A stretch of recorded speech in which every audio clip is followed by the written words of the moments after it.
ইসলাম এত ঠুনকো জিনিস নয়। একটা উদাহরণ দিই, ধরেন দেখুন,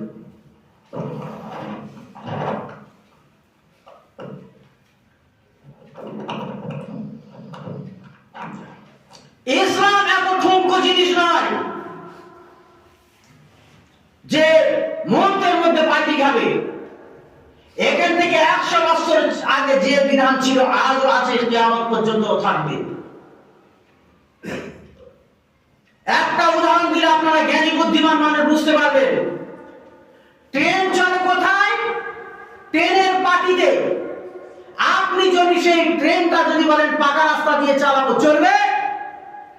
চলবে না, নয় চলবে, কিন্তু দুর্ঘটনা ঘটবে। দুর্ঘটনা